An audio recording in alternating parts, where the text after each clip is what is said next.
नमस्कार, स्वागत है आप सभी का। आप देख रहे हैं एनएमएफ न्यूज। आपके साथ मैं हूं नमता चौधरी।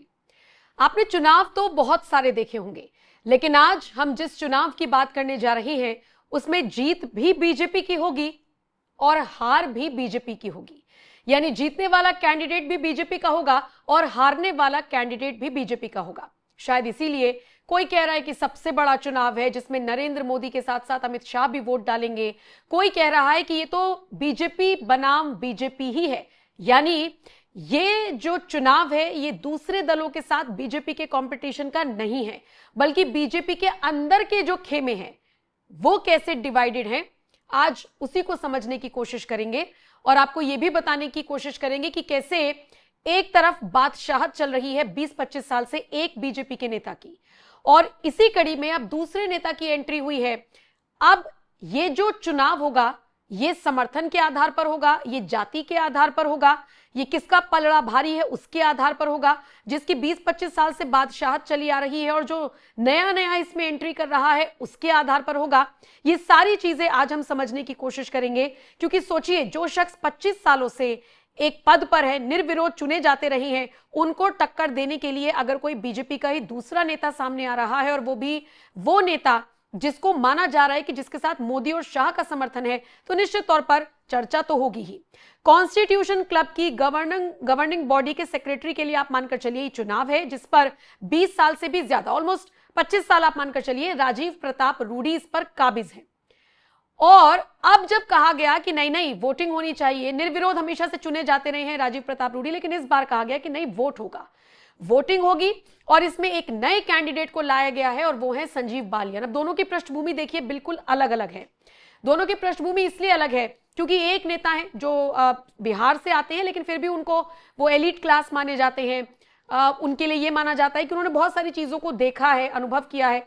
दूसरी तरफ वो नेता है जिनका बैकग्राउंड गांव देहात का है, अपनी ठेठ लैंग्वेज में बात करते हैं, लेकिन जमीनी स्तर पर लोगों के बीच उनकी पकड़ है। वो जाट नेता है। दूसरी तरफ रूडी साहब हैं।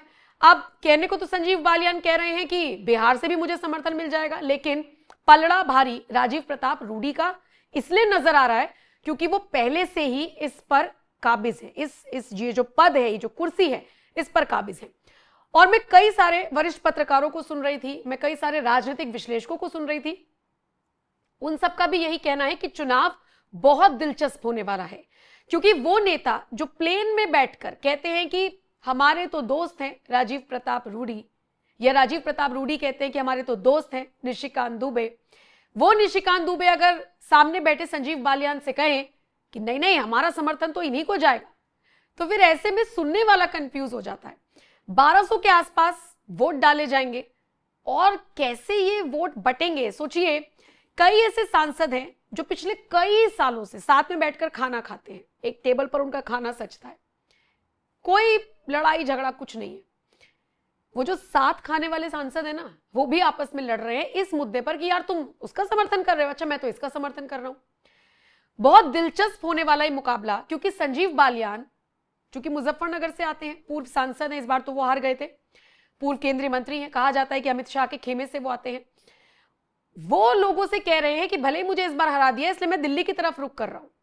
और बाकी रही बात राजीव प्रताप रूडी की, तो पलड़ा उनका भी भारी है, क्योंकि उनके साथ कुछ ऐसे नेताओं का भी समर्थन है जो समर्थन संजीव बालियान के पास नहीं है। लेकिन फिर वही कहना कि संजीव बालियान के पास नरेंद्र मोदी और अमित शाह का समर्थन है, ऐसे कयास लगाए जा रहे हैं, ये मैं दावे के साथ नहीं कह सकती।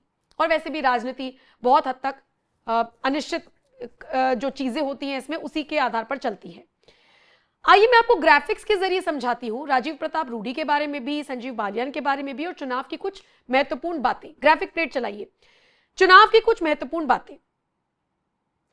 इस चुनाव में लगभग 1200 से अधिक मौजूदा और पूर्व सांसद वोट डाल सकते हैं, जिनमें प्रधानमंत्री नरेंद्र मोदी, गृह मंत्री अमित शाह, जेपी नड्डा, सोनिया गांधी, राहुल गांधी और एलके आडवाणी जैसे दिग्गज शामिल हैं। इस चुनाव में जातीय समीकरण भी अहम भूमिका निभा रही है। रूडी को राजपूत समर्थन और बालियान को जाट समुदाय का समर्थन मिल रहा है। नाम से तो आप समझ ही गए होंगे कि किन किन के बीच में ये कंपटीशन है। एक को राजपूत का समर्थन है और दूसरे को जाट लोगों का समर्थन है। अब बात करते हैं किन किन के बीच मुकाबला है, मतलब राजीव प्रताप रूडी और संजीव बालियान को एक एक करके और विस्तार से समझिए। राजीव प्रताप रूडी के बारे में जिक्र कर लेते हैं। पिछले 25 सालों से इस पद पर निर्विरोध चुने जाते रहे हैं। वो बिहार के सारण से 7 बार के सांसद और पूर्व केंद्रीय मंत्री हैं।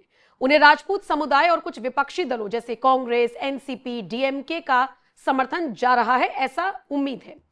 रूडी का कहना है कि उन्होंने क्लब को एक आधुनिक और ब्रांडेड सुविधाओं में बदला और इसे चलाने के लिए व्यावसायिक उपयोग जरूरी है। अब बात करते हैं संजीव बालियान की। संजीव बालियान, जो कि पश्चिमी उत्तर प्रदेश के मुजफ्फरनगर से पूर्व सांसद और जाट नेता हैं, उन्हें जाट लॉबी, निशिकांत दुबे और सीएम रमेश जैसे बीजेपी नेताओं का समर्थन है। सूत्र बताते हैं कि उन्हें बीजेपी के शीर्ष नेतृत्व नरेंद्र मोदी और अमित शाह का भी अप्रत्यक्ष समर्थन मिल सकता है। कहा नहीं जा सकता, लेकिन कहा जा रहा है कि मिल सकता है।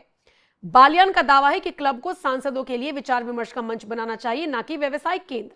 वो इसे पुराने स्वरूप में लाने की बात कर रही हैं। यानी एक तरफ रूडी कह रहे हैं कि व्यवसायिक उपयोग जरूरी है, इसे ब्रांडेड सुविधाओं में मैंने बदला है, आधुनिक बनाया है, इसे वेल सेटल बनाया है। बालियान कह रहे हैं कि यहां पर सांसदों की चर्चा होनी चाहिए, ना कि इसे कोई आप व्यवसायिक केंद्र बना दे। वो इसे पुराने स्वरूप में लाने की बात कर रहे हैं और यहां पर यकीन मानिए पेच फंस सकता है। पेच इसलिए फंस सकता है क्योंकि दोनों नेता अलग अलग पृष्ठभूमि से अलग अलग विचार रख रहे हैं, दोनों के समर्थक अलग अलग हैं बीजेपी के ही। हालांकि कुछ जो विपक्षी दल के नेता हैं वो भी रूडी के समर्थन में जाते हुए दिख रहे हैं, क्योंकि देखिए राजनीतिक मंच से इतर ये लोग ना बहुत दोस्ती यारी निभाते हैं, एक मंच पर एक टेबल पर बैठकर खाना खाना। लेकिन जब बात आई बीजेपी वर्सेस बीजेपी की, तो कुछ कांग्रेस के नेता भी आपस में बटे हुए नजर आ रहे हैं। बहरहाल वापस आते हैं कि ये चुनाव खास क्यों है। ग्राफिक प्लेट चलाइए। ये चुनाव खास क्यों है? ये चुनाव एक क्लब की आंतरिक प्रक्रिया है, लेकिन इस बार ये बीजेपी के अंदरूनी गुटबाजी और जातीय समीकरणों के कारण चर्चा में है।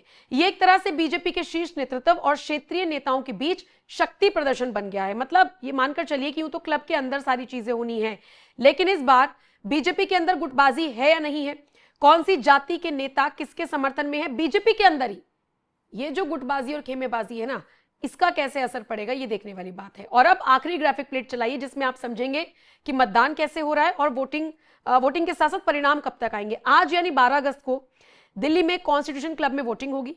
कुछ विवाद है डाक मतपत्रों को लेकर, क्योंकि बालियान खेमा चाहता है कि केवल व्यक्तिगत रूप से वोटिंग हो। बहरहाल परिणाम भी आज शाम तक ही आने की उम्मीद है, जो ये तय करेगा कि राजीव प्रताप रूडी की 25 साल की बादशाहत बरकरार रहती है या फिर बालियान नया इतिहास रचते हैं। तो आज का दिन बहुत महत्वपूर्ण होने वाला है। और जहां एक तरफ बात चल रही है कि भाई आप उपराष्ट्रपति के चुनाव को लेकर बात चल रही है, चर्चा अलग अलग हो रही है, इन सबसे इतर ये बात मानकर चलिए कि बीजेपी बनाम बीजेपी सबसे बड़ा चुनाव और इसके नतीजे आज आ जाएंगे। मतलब आज का दिन बीजेपी के लिए बहुत अहम होने वाला है, क्योंकि जैसा कि मैंने शुरुआत में कहा, हारने वाला भी बीजेपी का ही होगा और जीतने वाला भी बीजेपी का ही होगा। जो भी अपडेट आएगी आप तक पहुंचाते रहेंगे। फिलहाल आप बने रहिए एनएमएफ न्यूज के साथ और पल पल के अपडेट्स के लिए भी जुड़े रहिए एनएमएफ न्यूज के साथ। नमस्कार।